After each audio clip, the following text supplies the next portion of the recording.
Hello students, today I will discuss with you carbon dioxide laser. It is a 4-level molecular laser. Here the energy levels are vibrational and rotational levels. In the other lasers which we have discussed previously, the energy levels involved were electronic levels. But it is a molecular laser, carbon dioxide is a molecule.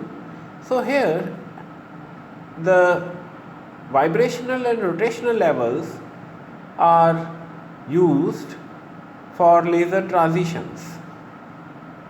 First of all, the construction of this laser. So it has three components as in other lasers. First is active medium. So you can see in the diagram that the active medium is a mixture of helium, nitrogen and carbon dioxide gases in this discharge tube. So this is a discharge tube in which we have a mixture of three gases and they are mixed in the ratio carbon dioxide 1 part, 4 parts of nitrogen and 5 parts of helium. Here the active center, it is the carbon dioxide gas because it provides the levels, vibrational rotational levels for laser action. Next component is the pumping source. As in other gas lasers, the pumping source we use is electrical pumping. So here we take a high DC voltage and this provides the electric discharge, or in other words it provides the electricity to ionize the gas. The third component, it is optical resonator. So optical resonator, as we all know, is used for light amplification. So here in this carbon dioxide laser we take two mirrors M1 and M2.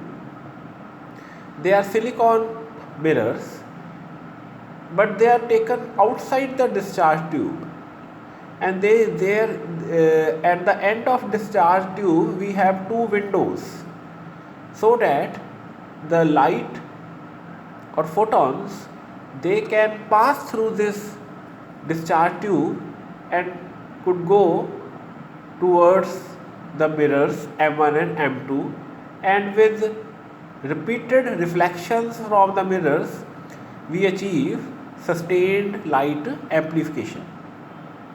So this arrangement acts as a optical resonator or resonant cavity. Yes, M1 mirror is fully reflecting and M2 is partially reflecting so that some light could pass through this M2 mirror and we can get that light as a laser beam. So after construction, now we will discuss the working. So in the working, this is the energy level diagram of this carbon dioxide laser. On the left side we take nitrogen gas levels and on the right side we have carbon dioxide levels. So first of all, first step is pumping. We have used electrical pumping.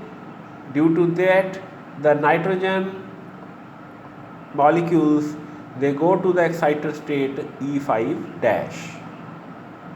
Now in that state, the second step, resonant transfer of energy.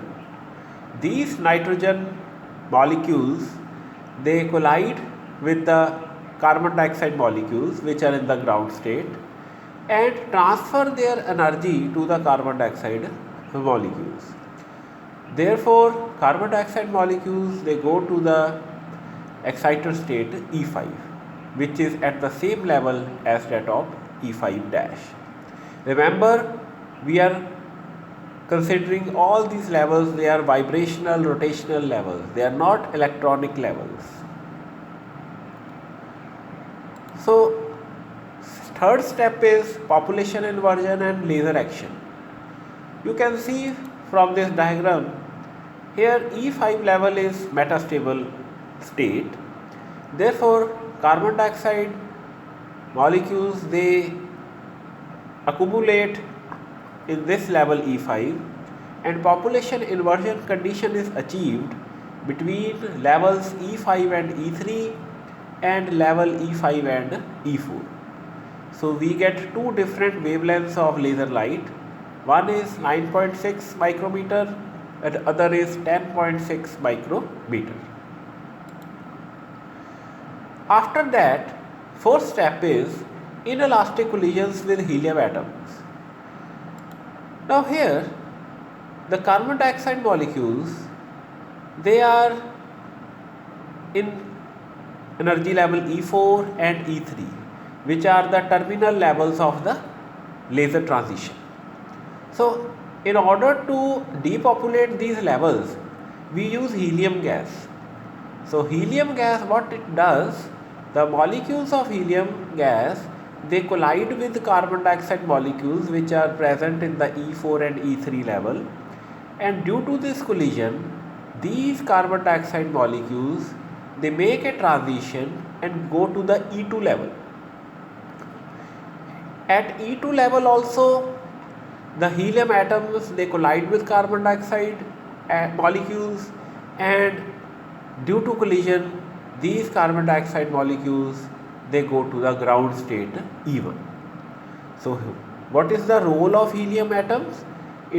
Helium atom is used, or helium gas is used to depopulate these levels E4, E3, E2, so that carbon dioxide molecules can go to the ground state, and again the cycle could repeat. The other thing which helium gas does is, you can see from this diagram that E2 level is very much near to E1 level. So sometimes due to thermal energy, some carbon dioxide molecules, they go to E2 level. So we want that E2 level, it should not have any carbon dioxide molecule. So helium gas, it has high thermal conductivity. Due to that, it can absorb any excessive heat inside the discharge tube, and therefore the temperature of the discharge tube remains low, and due to which no carbon dioxide molecule can go to the E2 level, as it cannot get that much thermal energy. So this was all about the working of carbon dioxide laser. The output characteristics, as I have said, it emits light of wavelengths 9.6 and 10.6 micrometer. Both of these wavelengths, they lie in infrared region. We obtain the laser light of very high power of 20 watt, so it can be used for welding and other purposes. And also the efficiency is quite good of carbon dioxide laser. If we compare with other lasers, it is 30%. So last, it's a short note that nitrogen gas, it is used to achieve population inversion in carbon dioxide laser, and helium gas is used to depopulate the lower level E2. So that was all about carbon dioxide laser. I think all of you must have understood that this lecture. Thank you all of you.